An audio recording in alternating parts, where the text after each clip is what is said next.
12.8 seconds into lap 7 at the San Marino Grand Prix in 1994, the Brazilian Formula One racing driver Ayrton Senna crashed and died. One of the world's greatest racing drivers, Ayrton Senna, has died. A corrida que entra para a história da Fórmula 1 como sinônimo de pesadelo. It was too late for doctors to do anything to save him. Tonight the world... The racing world was stunned. Why did Senna, a triple world champion, suddenly veer off the road? This program uses the car's own computer data to solve that mystery, analysing moment by moment the 12.8 seconds that changed motorsport forever. Disasters don't just happen. They are the result of a sequence of events locked together in time. The science behind what went wrong is hidden in these seismic seconds.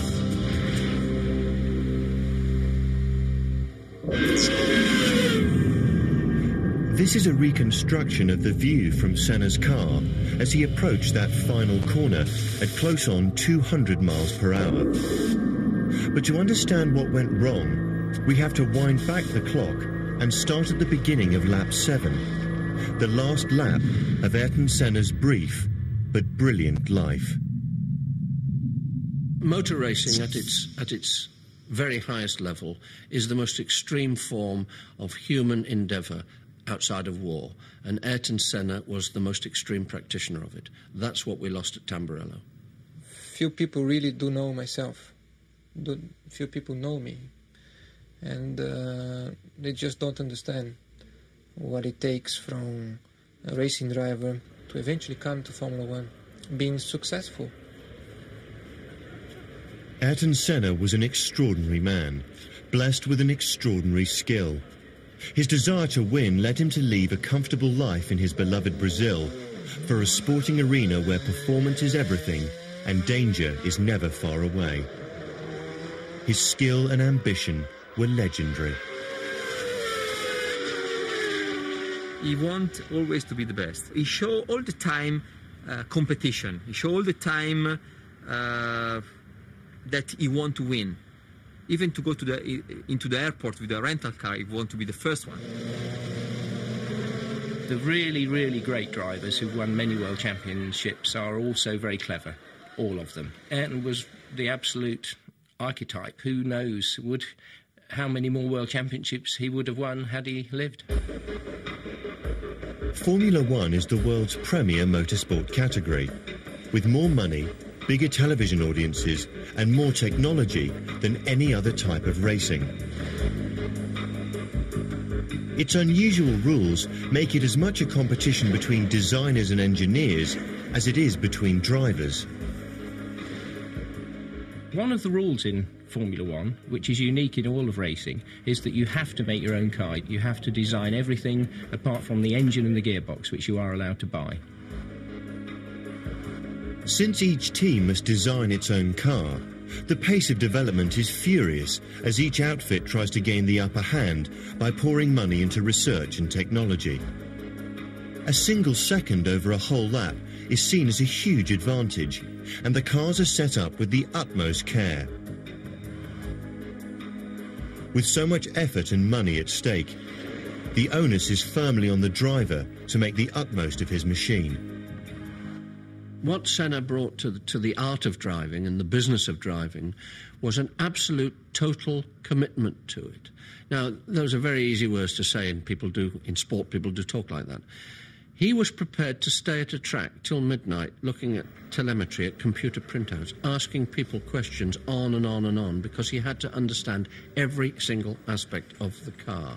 And he literally wore technicians down by going through it again and again and again, because he absolutely had to know. And he raised that level of understanding and commitment to a place where it had never been before. And now, of course, it's become the norm. That's what he gave to it that's what he brought to it on the technical level. As Ayrton Senna crossed the line to start his 7th lap of the San Marino Grand Prix, he was in pursuit of his 4th world title. He was in the lead, as was so often the case, travelling at 190 miles per hour. A computer on board his Williams FW16 registered the start of a new lap and began to record the 12.8 seconds of data that would tell the story of how Ayrton Senna died. A few years ago, people started measuring all the bits and pieces on racing cars to try and advance their understanding of how they worked so they could make them go quicker. It started off with simple recorders measuring 2 or 3, maybe 4 parameters, and it's advanced, particularly during the era of Senna's accident, into very powerful loggers with huge memories that can log almost any parameter that you can imagine.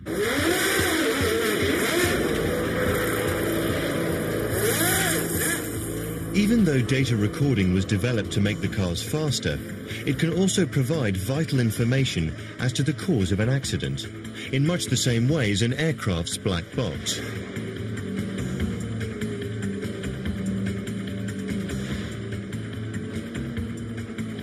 As Senna approached that final corner, the computer was recording hundreds of pieces of data every second.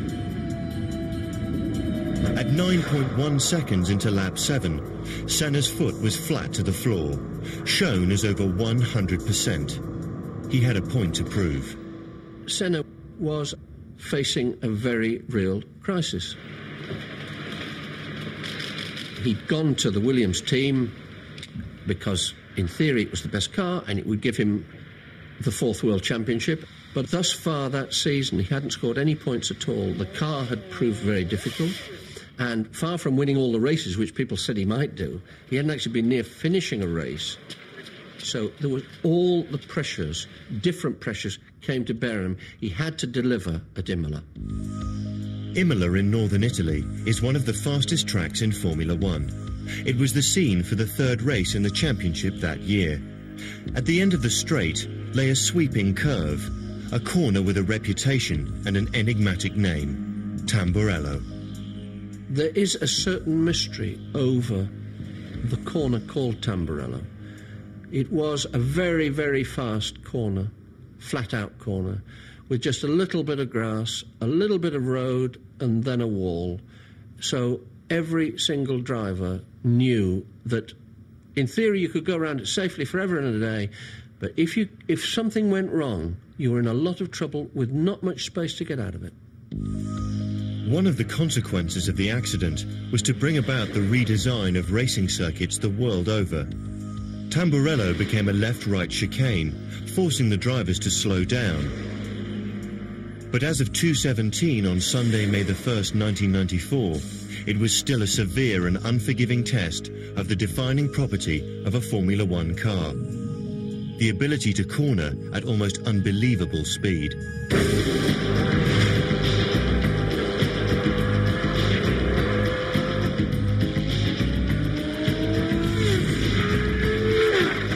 This staggering performance is quite literally conjured out of thin air, because a modern F1 car's design is dominated by aerodynamics. As strange as it may seem, a machine such as this is not so much a car, but an aeroplane flying upside down, very, very close to the ground. The simplest aerodynamic device is a wing. On an aeroplane, the wing's mounted this way round, and the air has to go further around the top surface than the bottom surface, so the air going over the top has to go faster than the air going underneath. Faster air has a lower pressure, so it produces lift. Daniel Bernoulli, a mathematician, established in the 18th century that the faster air travels, the lower its pressure. This is the fundamental principle behind both how aeroplanes fly and how Formula One cars stay on the track. On a racing car, we take the wing and put it the other way up, so it produces a force in the downward direction, downforce. Downforce is the holy grail for modern race car designers, because it pushes the car, and therefore the tyres, into the track, increasing their grip by as much as a factor of 4.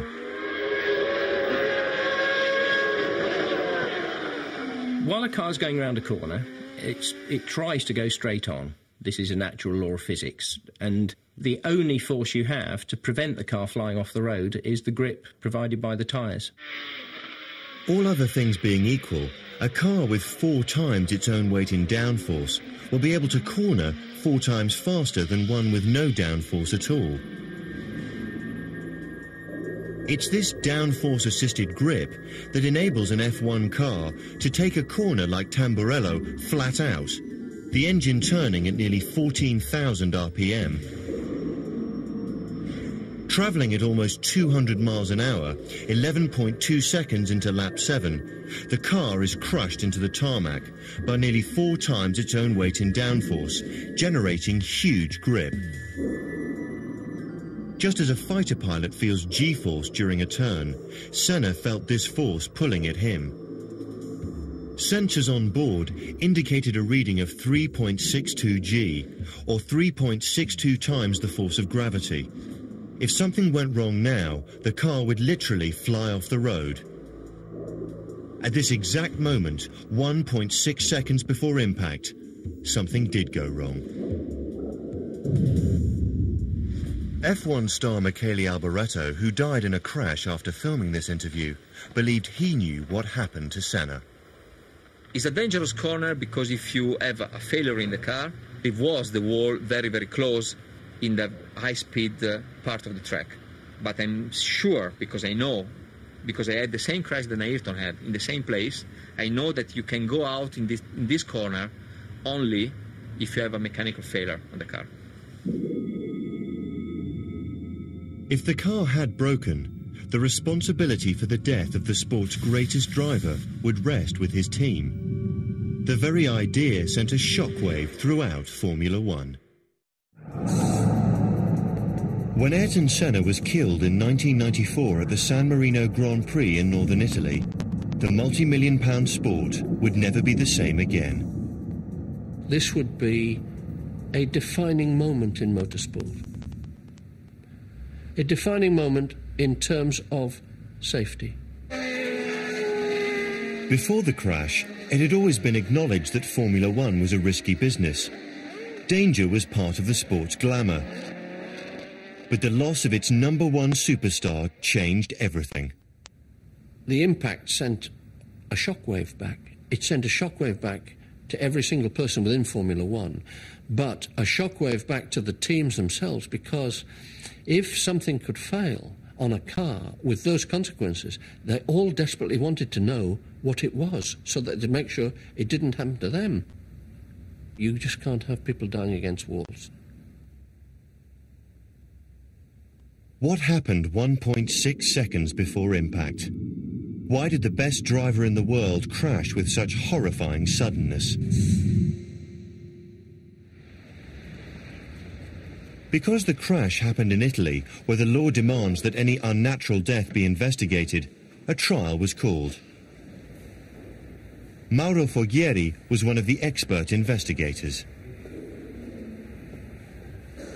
In my opinion, the crash was caused by the decision of Senna that something was strange in his driving wheel, because the driving wheel was moving too much. Senna's Williams FW16 was carrying a miniature camera located here, just behind and to the left of the driver's head. It was able to see ahead of the car and some detail within it, notably this, a small bright yellow button mounted on the steering wheel. As the wheel turns, the button turns with it, allowing a computer to accurately plot every movement of the steering wheel. This button appeared to move in a very unexpected way, just as Senna lost control. On the approach to Tamburello, he turned to the left, aiming the car at the apex of the bend, taking the fastest line through the corner. This reconstruction shows the wheel moves quite significantly, not only about its centre point as normal, but vertically as well. It was this movement that led to the theory that the steering column had broken. So he realized that something strange was on, and so he decided to stop the car. If you are all in your driving in your car and you feel that your driving wheel is moving, what you believe that something is broken, and what you do, you stop the car. Of course he was stopping a car from 320 kilometers per hour. That was a different question. The steering column was made in the most part of 22mm steel tube, but had been modified at the driver's request to make it longer. An extra section of 18mm tube was grafted in and welded at both ends. In the wreckage of Senna's car, the column was found to have broken. But did it break causing the accident, or was it broken by the accident? The answer lay in the computer on board the Williams FW16. Senna's car had power steering. Because it had power steering, one of the things that they were measuring on the car was the twisting force that he was applying to the steering column. Because they were measuring that at all times, right up to impact, you can look at the information off the car from the black box and see that up to the moment of impact, it wasn't broken. This is the data from the last 1.4 seconds before impact. The figures in green refer to the amount of twisting force that the column was experiencing. Had the column been broken, it would be impossible to apply a twisting force to it. So this final figure of -7.18 proves that the column was intact. So why did Senna's wheel appear to move up and down inside the car? Well, it was designed that way.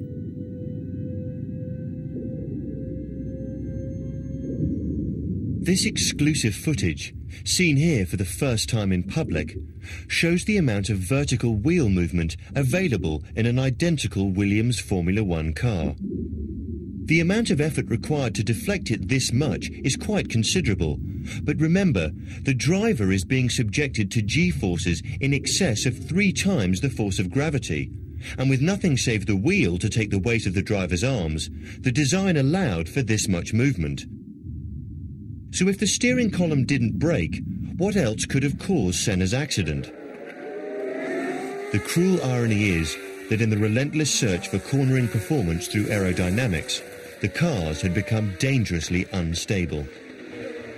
With the regulations that were in practice at the time of Ayrton's crash, the car had to run very, very close to the ground. And we're talking here about this far above the ground. We're not talking about road car type figures of inches, we're talking about millimetres. The reason that this distance, called the ride height, was so tiny was due once again to the basic physical principle that fast air creates low pressure. The designer tries to get maximum possible velocity of air underneath the car because that way he generates a low pressure and sucks the car to the ground. The faster the air can be made to travel under the car, the lower its pressure, just as the Bernoulli principle dictates. And the way to get the air to travel very fast is to minimize the ride height, because the smaller the gap, the faster the air has to travel to squeeze through it. A very low car means very high downforce.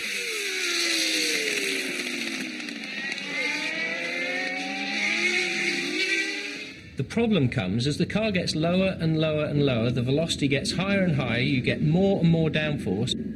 Eventually, if it touches the ground, the airflow stops. You get a sudden loss of downforce, sudden loss of grip, which gives the driver a big problem in the middle of the corner. The key to a good lap time was, in Senna's era, a technical balancing act. The rewards for getting it right were, in racing terms, substantial. Lowering the car 1 millimetre, which is less than a 16th of an inch, would make the car go several tenths of a second quicker. At some circuits, maybe as much as half a second quicker a lap. So all competitive teams would be running their car absolutely on the limit of as low as they possibly could.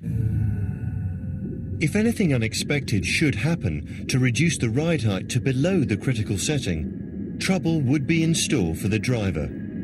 At exactly 11.0 seconds into Senna's 7th lap, something had reduced the ride height of the Williams. Television viewers saw an explosion of sparks, indicating that the car was indeed touching the ground in the middle of one of the fastest corners in the whole of Formula One. What was it that was causing Senna's car to scrape along the ground that day in 1994? In the case of Senna's accident, there was a bad incident at the start. So it was decided to start the race behind the safety car. Now, the safety car is just a road car driven at reasonable speed, but way below anything that a racing car would ever do. The race at Imola was only the second time a safety car had been used on a dry track in Formula One, and it played havoc with the cars crawling round behind it. The tyres cooled down from their normal hot racing temperatures, causing them to contract, and it was this that caused the drop in the oh-so-critical ride height. It would normally be just skating, just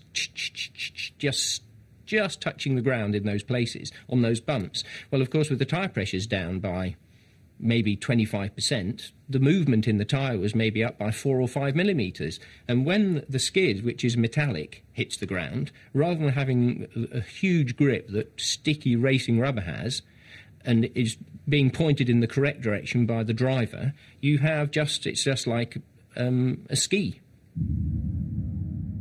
So, not only had a large amount of downforce been removed from the car by denying the airflow underneath it, the car was also resting for this split second only on the metal skids beneath it. The car was suddenly unable to generate the grip it needed to get round the corner. At 11.2 seconds, the back of the car stepped out. With lightning reactions, Ayrton Senna steered into the slide a tenth of a second later. The front of the car gripped and turned it to the right.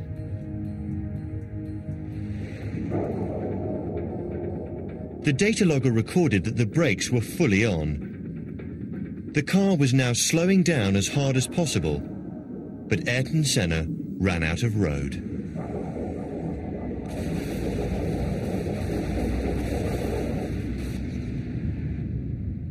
When all said and done, the really tragic thing about Ayrton's crash was that if it wasn't for one little thing, he would have been able to jump out of the car and walk back to his spare for the restart.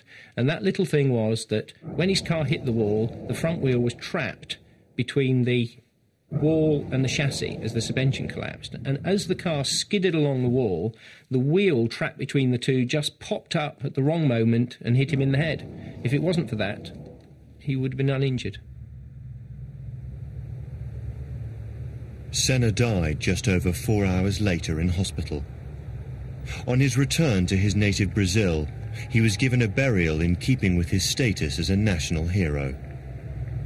Fans flocked to pay their respects, and his country declared 3 days of official mourning. The lessons learned from his accident changed the sport forever, and without a doubt has saved many a life since. It is perhaps a fitting legacy to a great man.